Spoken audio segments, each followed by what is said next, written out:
সবাইকে স্বাগতম। আজ আমরা জানব জোড়া শিশু বা টুইন বাচ্চা কিভাবে মায়ের গর্ভে জন্ম নেয় এবং কিভাবে তারা বেড়ে ওঠে। প্রথমেই জোড়া শিশু দুই ধরনের হতে পারে।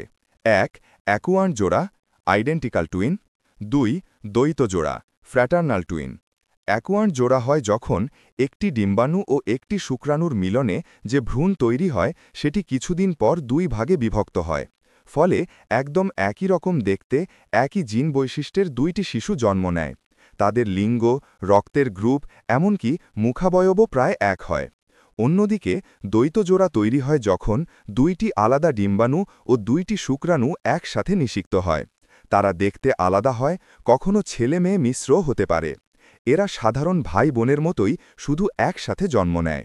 এখন প্রশ্ন, তারা গর্ভে কিভাবে বেড়ে ওঠে? প্রত্যেক শিশুর চারপাশে থাকে এক ধরনের তরল ভরা থলি, অ্যামনিওটিক স্যাক। এই থলি শিশুকে রক্ষা করে, আর শিশুটি মায়ের প্ল্যাসেন্টা ও নাড়ির মাধ্যমে খাবার ও অক্সিজেন পায়। কখনো দুই শিশুর একই প্ল্যাসেন্টা, আবার কখনো দুটি আলাদা প্ল্যাসেন্টা থাকে।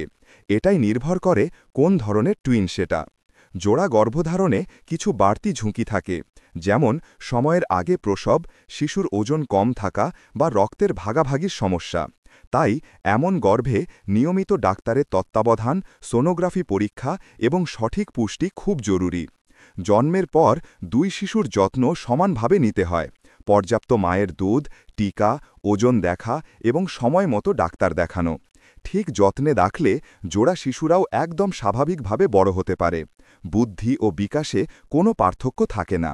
শেষে একটা কথা, জোড়া শিশু জন্ম এক প্রকার অলৌকিক সৃষ্টি, কিন্তু এর পেছনে কাজ করে বিজ্ঞান ও প্রকৃতির সুন্দর সমন্বয়।